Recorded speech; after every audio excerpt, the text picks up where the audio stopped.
सबसे बड़ा दंगल, जी हां, 1.5 घंटे से भी कम वक्त रह गया है और वोटों की गिनती शुरू होगी 4 राज्यों में। इस तरह से दिखेगी आपको अपनी स्क्रीन पर, जिस तरह से अभी आप स्क्रीन देख रहे हैं।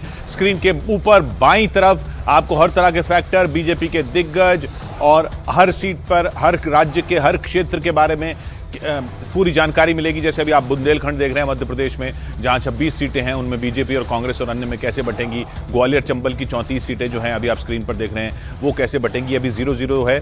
ये 8 बजे से गिनती जब शुरू होगी, पहले पोस्टल बैलेट की और उसके 20-25 मिनट बाद ईवीएम की, तो ये आंकड़े तेजी से आगे बढ़ना शुरू होंगे।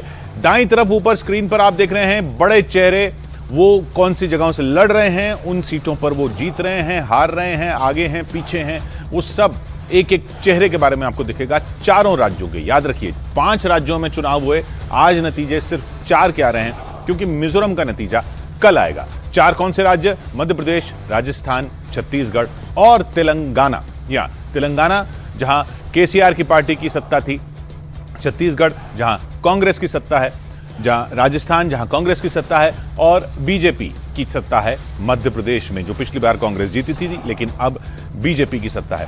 इनमें बीजेपी और कांग्रेस में राज्य कैसे बट रहे हैं, ये आपको नीचे स्क्रीन पर भी वो भी दिखता रहेगा। इसके अलावा हमारे साथ यहां एक्सपर्ट्स मौजूद रहेंगे न्यूज रूम में, यहां इलेक्शन स्टूडियो में। एक्सपर्ट्स इस पूरे स्कोर बोर्ड को देखेंगे। इस पूरे स्कोर बोर्ड में हर राज्य का अपना एक स्कोर बोर्ड है, जिसमें उस स्कोर बोर्ड में उस राज्य की में कौन सी पार्टी कितनी सीटें ले रही है वो आ रहा है, उसमें कौन से चेहरे जो हैं उनकी क्या स्थिति है वो लगातार आता रहेगा। जैसे ये मध्य प्रदेश 230 सीटें, बीजेपी अभी 0 दिखा रहा है, कांग्रेस 0 दिखा रहा है, अन्य 0 दिखा रहा है, ये कैसे बट रहा है वो दिखेगा। फिर उसके क्षेत्र मध्य प्रदेश, मालवा निमाड़ की 66 सीटें वो बीजेपी और कांग्रेस में कैसे बटेंगी। विंध्य प्रदेश की 30 सीटें बीजेपी और कांग्रेस में कैसे बटेंगी, ये यहां पर आंकड़ा बढ़ता रहेगा। अलग अलग क्षेत्रों के बारे में भी, ग्रामीण इलाके 194 230 में से ग्रामीण सीटें हैं, उन ग्रामीण सीटों में बीजेपी और कांग्रेस में कैसे बट रही हैं। 36 सीटें शहरी सीटें हैं, 47 सीटें आदिवासी फैक्टर वाली सीटें हैं, ये सब आपको साफ दिखेगा। फिर मध्य प्रदेश के जो बड़े चेहरे हैं, जैसे ओम प्रकाश सकलेजा कैबिनेट मंत्री जो हैं, जावद से मध्य प्रदेश से चुनाव लड़ रहे हैं बीजेपी के। नरेंद्र सिंह तोमर केंद्रीय मंत्री हैं, दिमनी से इस बार चुनाव मैदान में उतारे गए हैं, उनकी क्या स्थिति रहेगी।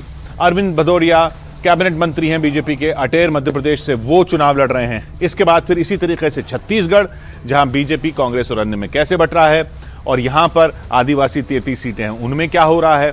यहाँ के बड़े चेहरे जो हैं छत्तीसगढ़ के, गिरीश देवांगन जो हैं, जैसे राजनांदगांव से रमन सिंह को चुनौती दे रहे हैं, पूर्व मुख्यमंत्री को, उनकी सीट पर क्या हो रहा है, ये यहाँ पर आएगा।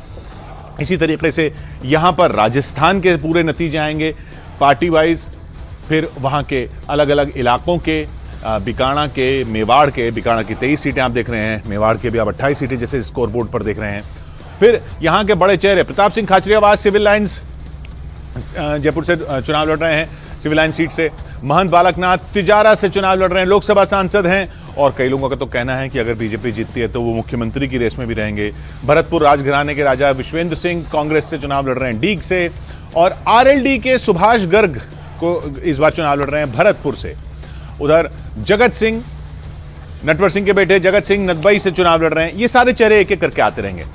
इसी तरह से यहां पर तेलंगाना की 119 सीटों का हाल, BRS, Congress plus, BJP plus, MIM और अन्य में कैसे बट रही हैं।